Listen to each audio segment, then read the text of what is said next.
Yo, what is going on YouTube? It is your boy GZTV. We have a snow day on campus, so I decided to, get some stuff recorded so we can watch basketball, do all that stuff later. I still have homework, a little bit of homework to do today, but I'm just going to get this recorded. This won't be coming out until Tuesday, but I'm recording it on Monday because obviously all the games are over and the conference championships are set. Again, I will update my bracket a little bit for you guys. Let's get into the games. I mean, obviously, I kind of forgot what happened with my Packers. I'm not too mad about it. We're going to talk about it right now. So, getting into the first game of the weekend, or not the first game of the weekend, but the first game I'm going to talk about. There were 2 Saturday games, 2 Sunday games, obviously. You guys know how these are formatted. It happens every year. We had the Niners and the Packers. It sucks, man. Yeah, we had a good year, and yeah, we impressed everyone, but, this was a very winnable game for us. We just kind of let it slip. It's been like that every time we've played the Niners for the past, 4 or 5 years. God, I mean, Christian McCaffrey's second touchdown rallies the 49ers to a 3-point playoff win over Jordan Love and the Packers. Brock Purdy's throws were off target all night. I mean, the San Francisco defense kept giving up big plays. There were even a couple of special team blunders, but hey, they figured it out. They always figure out a way. I wouldn't say they're the best team in the NFL. I'm giving that to the Ravens, and just to put it out there, I'm a Ravens fan now for the rest of the playoffs. And if the Ravens don't win, I'm a Lions fan. I don't hate the 49ers, but dude, they just didn't deserve this game, and it really makes me mad that they won this. It was a terrible game for them. It was a pretty back and forth second half, but I don't know. McCaffrey, that delay of game on the first touchdown, I'm not trying to make excuses. There were a lot of missed calls. There were a lot of miscues, a lot of things that were that the Packers messed up on too. But yeah, Dre Greenlaw got the game-winning interception. I'm not sure what that Jordan Love throw was. I know people are on social media talking shit on Jordan Love, and I understand it. And yeah, what was that throw? But dude, freaking Carlson had to miss that kick, and people are on his head. I don't think he's going to have a job next year. Tucker Kraft had a nice touchdown. Yeah, that McCaffrey touchdown was definitely a delay of game.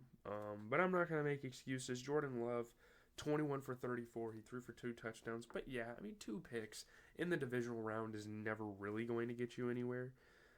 Brock Purdy he threw 23 for 39, 252 yards and a touchdown. Yeah, he was missing passes, but he still had a pretty good game for, the elements and being a rookie, pretty much. Not a rookie anymore, but not playing in those conditions usually.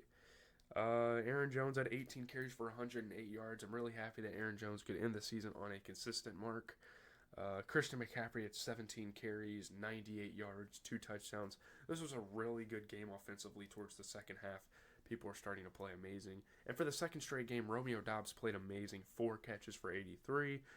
You get George Kittle, 4 catches, 81 and a touchdown. So really good offensive performances. This was a good game. I'm not going to complain too much because it genuinely was a good game, and the next game we're going to talk about wasn't a good game. So we got some pretty dope games this weekend. Let's get into the next one. Sucks that the Packers season's over, but I think we'll be back next year. Next, we have a matchup that I was actually pretty hyped for coming into the weekend. I mean, I didn't think it was necessarily going to be a close game, and it wasn't. But Texans, Ravens, I think the C.J. Stroud-Lamar matchup was on everyone's bucket list for a playoff game. I mean, C.J. Stroud has been absolutely electric this season.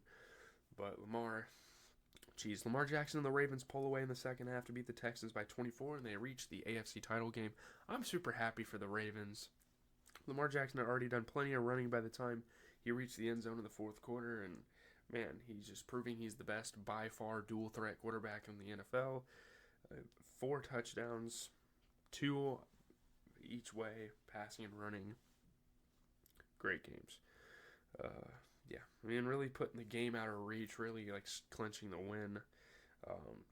Isaiah Likely had some insane plays. Steven Sims had a punt return touchdown for the Texans. I mean, that was pretty cool. That was their only touchdown, though. So I wouldn't say the Texans disappointed because, yeah, they are a good team, but, we're playing the Ravens here. And don't sleep on the Ravens defense. I'm pretty sure they're a top 3, maybe even top 2 defense in the NFL. Yeah, man. Lamar Jackson, huge plays on third downs. just a really, really good game for him. C.J. Stroud, 19 for 33, but I mean, he really wasn't up to too much. Lamar Jackson, 16 for 22, 2 passing touchdowns, while also carrying the ball 11 times, 100 yards, 2 touchdowns. Just a super efficient game. Like when the pass is there, or when the pass isn't there, it's so nice for Lamar to just be able to scramble and get yards. And Zay Flowers had a pretty solid game, 4 catches for 41.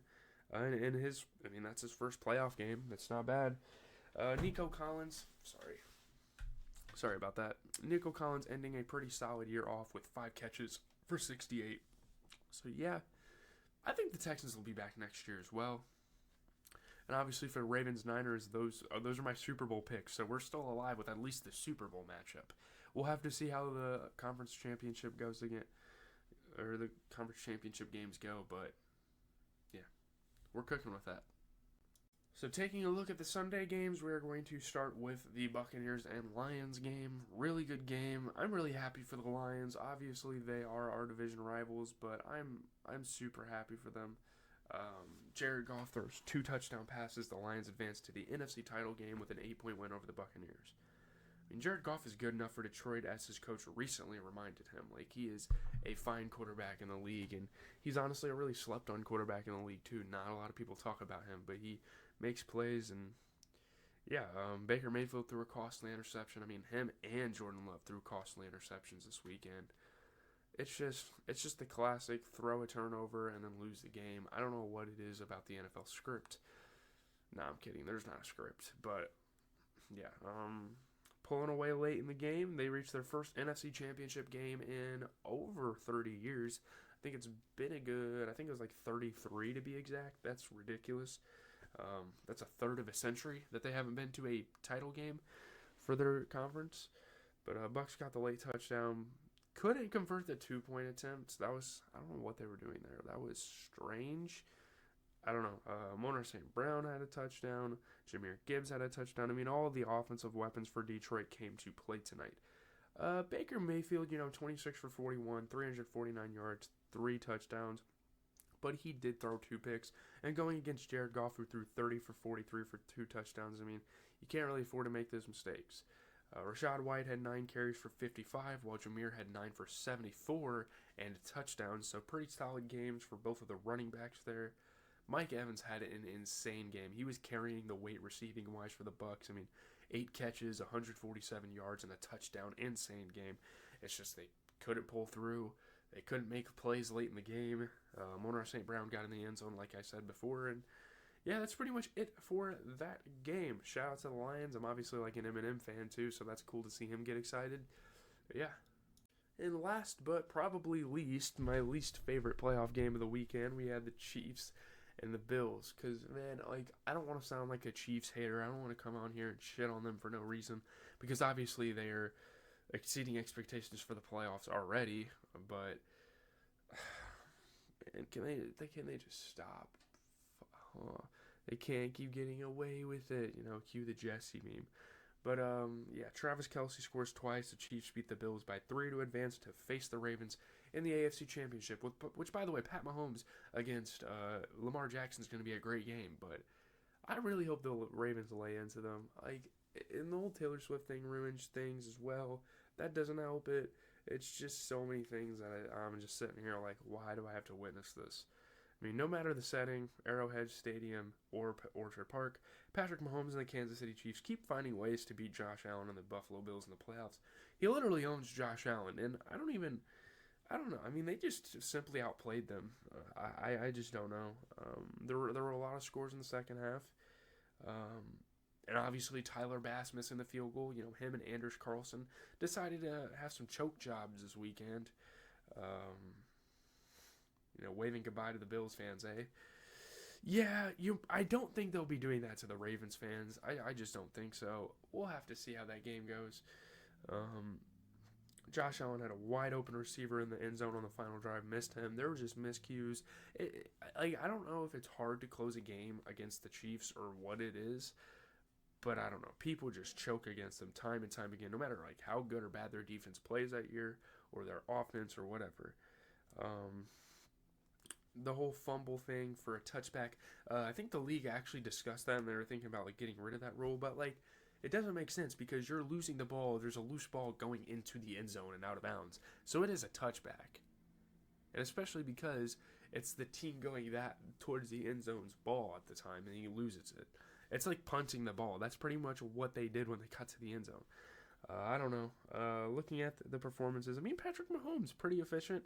17 for 23, 215 yards, 2 touchdowns.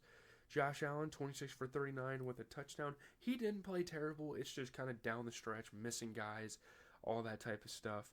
But, I mean, the man also had 12 carries, 72 yards, and 2 touchdowns, so you can't really get mad at him. They had a lack of receivers, though, like receiving. Not a lot of guys were out there making plays. Pacheco had 15 carries and 97 yards and a touchdown. Great game for him. Travis Kelce, kind of returning to form as of late. It's not that he struggled this season. I mean, by his standards, though, I would say that he didn't play too well this season. But, I mean, 5 catches, 75 yards, and a touchdown. Or 2 touchdowns, sorry. In the biggest game for the Chiefs this season yet. That's a big deal. So, yeah.